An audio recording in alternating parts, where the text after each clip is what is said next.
Okay, so I'm making two versions of this video, one for the Patreon and one for YouTube. I don't always do that, so I thought I'd call it out in this video.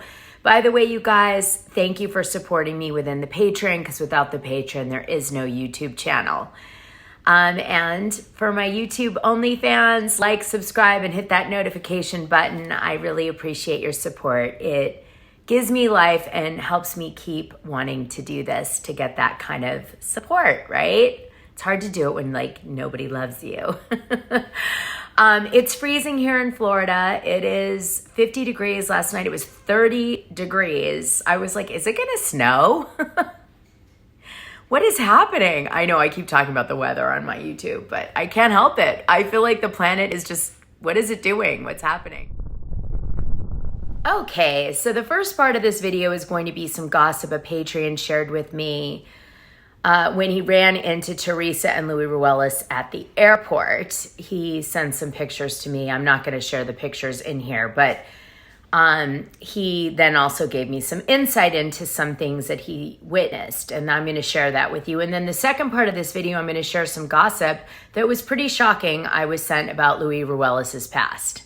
So give me your full attention for, what is it, like 14 minutes if you can. Okay, let's go. So really, the gossip that came from my Patreon was that when he ran into Teresa and Louis at the airport, it struck him that Teresa came off as being down or kind of sad, like she was dragging herself sadly, and she was, you know, and he was trying to figure out, like, why would she be sad? It was late December.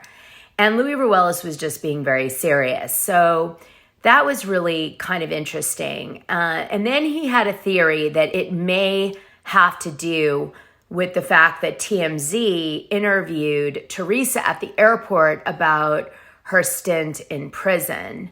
Now, maybe it was that. It could have been that the fake Cartier bracelet scandal, you know, dropped in the tabloids around that time too. So maybe it was that, I don't know, but it really struck him enough that he wrote me and sent me photos and said something, which he's been with me for years. So that's saying something.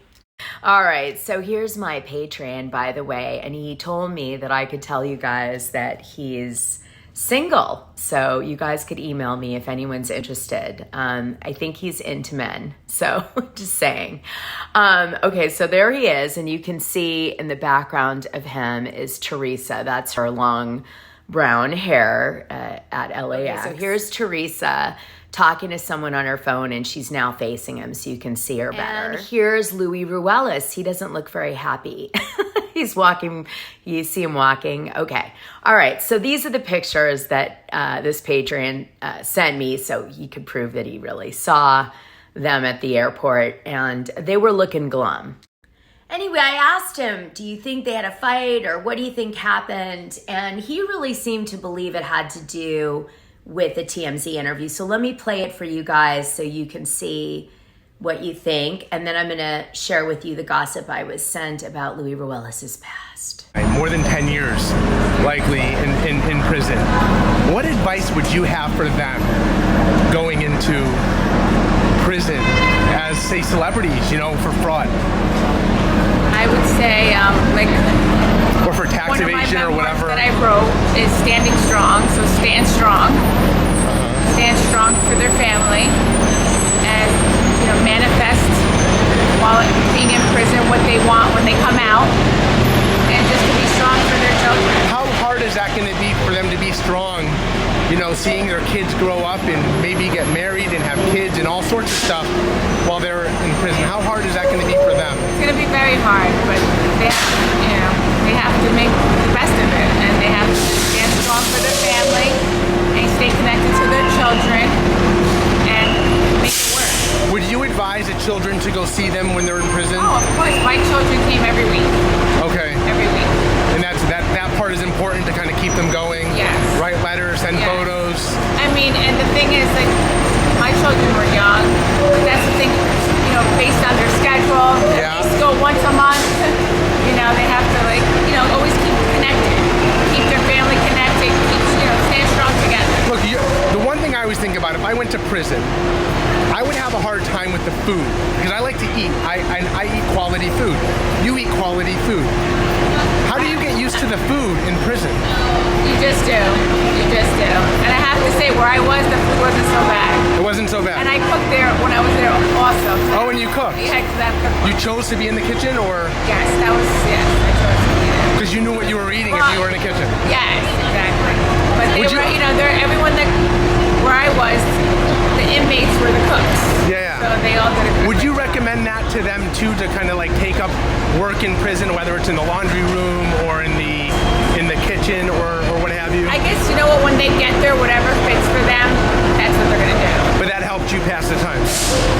Yeah. I exercise, I manifest, I did yoga every single day. They have yoga classes in I wrote prison? my book when I Yeah. was in prison.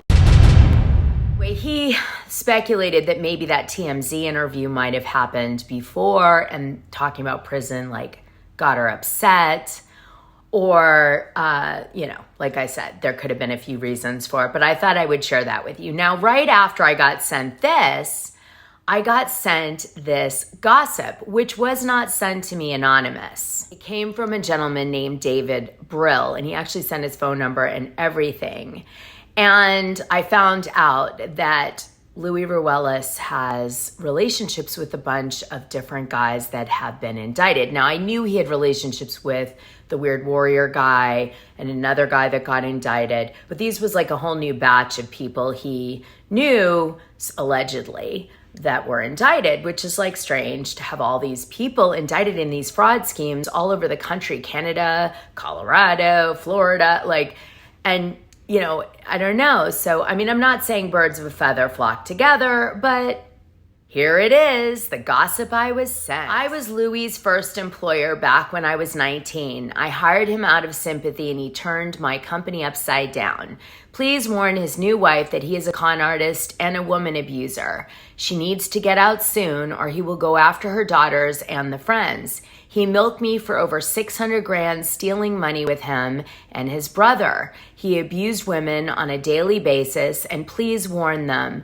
I know his family for over 30 years. They are bad, bad people. Please beware. I have stories of him and his family that would make your head spin. He's a bad man. Allegedly, Louis Ruelas held a gun to his head and was seeing underage girls in front of him. And this person who submitted this gossip did not do it anonymously, and in fact said that he wanted to make sure it came out what he had done because for some reason Louis Ruelas had ruined his career years back, or his company.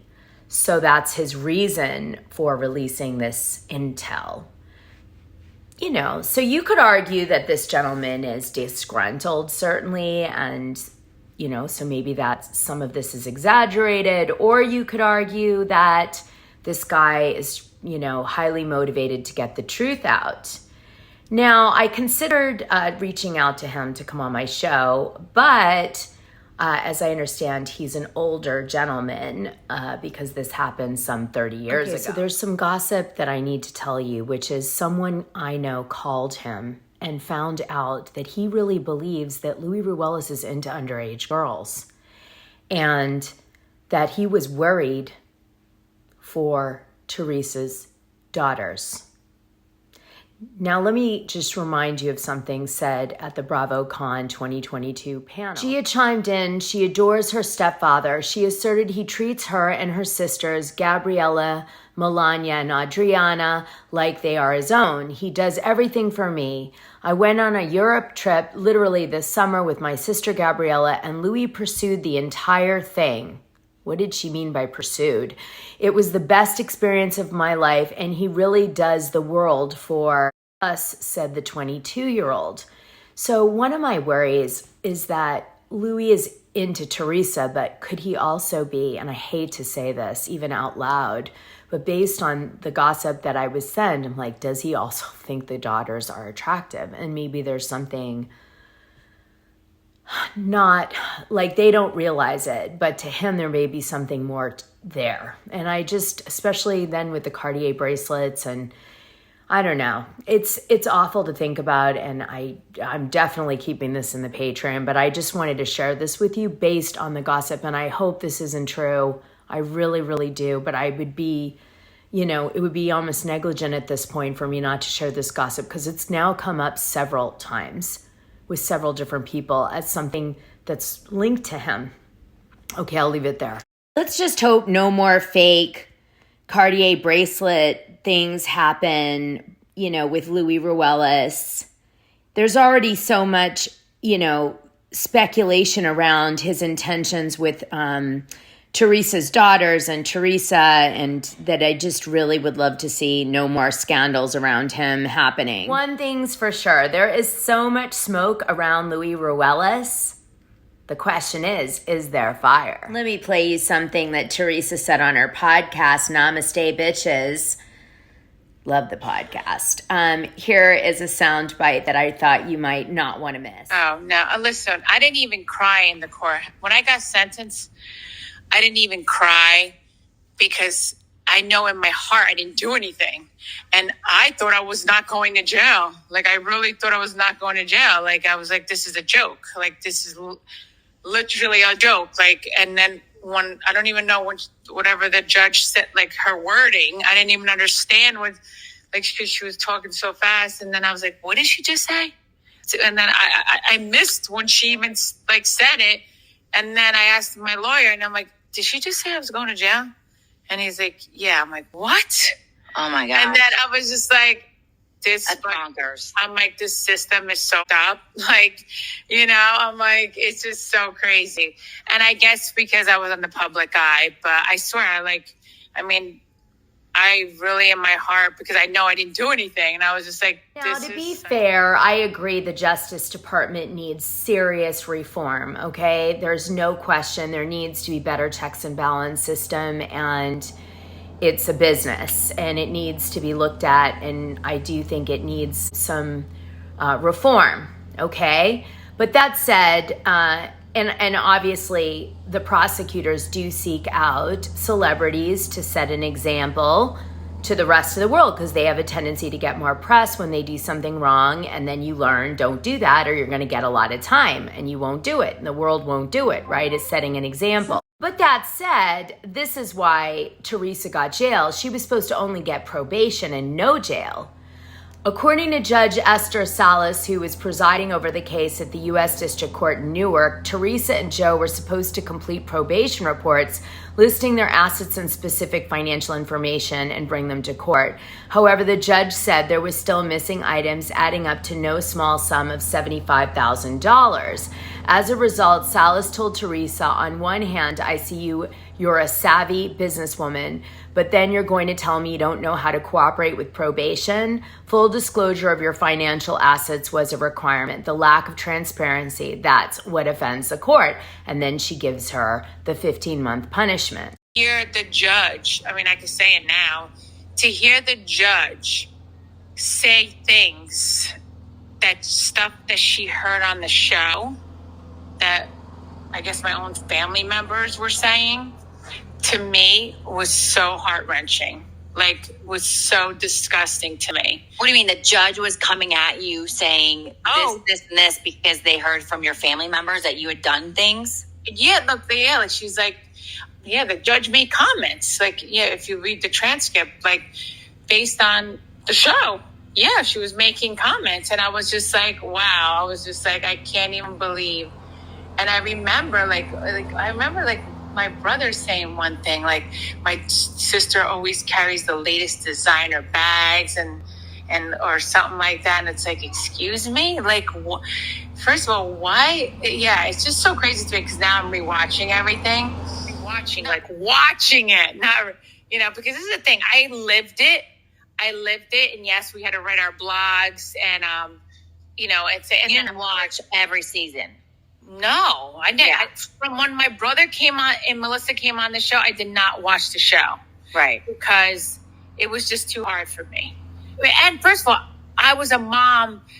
Like, I was like, all right, I film, then that was it. Like, But I'm back to being a mom. Priority was my children. So what do you think about this newest gossip? We're going to see Louis Ruelas and Joe Gorga fight in the upcoming season of Real Housewives of New Jersey, which is coming out in February. I'm so excited. I'm definitely going to cover it.